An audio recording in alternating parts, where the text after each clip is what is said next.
O Judge, nakita nyo naman, halos pareho. Again. Sa akin, na-establish na, hindi nga pirma, pero somebody is signing for her. Malinaw ito eh.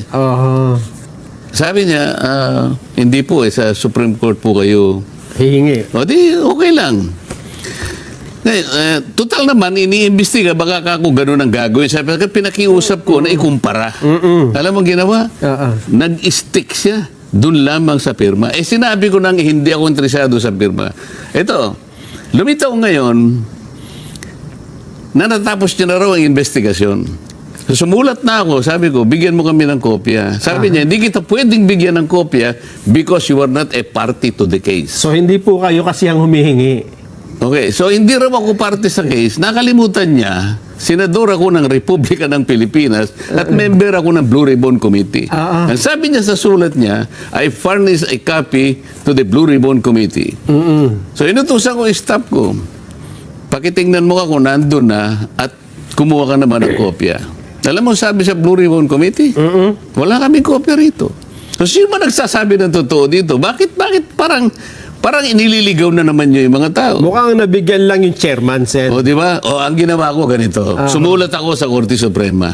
Ayan na. Bigyan ninyo ako ng, humingi po ako ng kopya, kahit na sample po, kahit na tatlong samples lang sa loob ng isang buwan, magmula nung Enero, Pebrero, Marso, Abril, Mayo, Hunyo, Hulyo, hanggang Agosto. 3 copies each.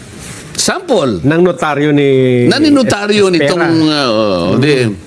ginrant ng ano. Ganun. Ginrant ng Supreme Court. Sabi, notwithstanding that this case has already been resolved by the blah, blah, blah.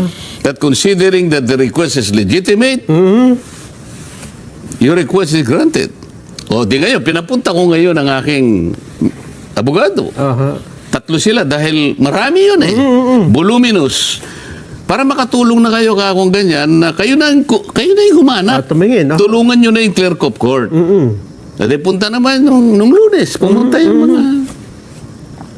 Alam mo, sagot. Sabi ng clerk of court, ma'am, hindi po kayo pwedeng kumuha ng sample. Ito yung Supreme Court. Opo, pero kasi po, sabi ni Executive Judge. Na naman! Sabi ng Executive Judge, siya ang magdidesisyon kung anong kopyang ibibigay sa amin. So, pipiliin niya yung may pirma na. yung may pirma na, yung pirman talaga. Paano ka ako itong ikukumpara? Sabi ko lang, humingi kayo ang kumuha. Siyempre, ang instruction ko, kumuha kayo yung malapit-lapit doon sa mga ganito. Baka nahihirapan kumuha. Maghanap. Hindi, bakit sasabihin ng Executive Judge na siya ang siya ang pipili? Naku po. Baka hindi lamang yung abogadang may problema rito. Ay, maaari nga ho. Ako hindi ako nananakot, Nelson. Ako, magmula sa umpisa hanggang ngayon, kung ano yung tuntunin, kung ano yung tama, kung ano yung legal, ilalaban natin yan kahit saan tayo makarating.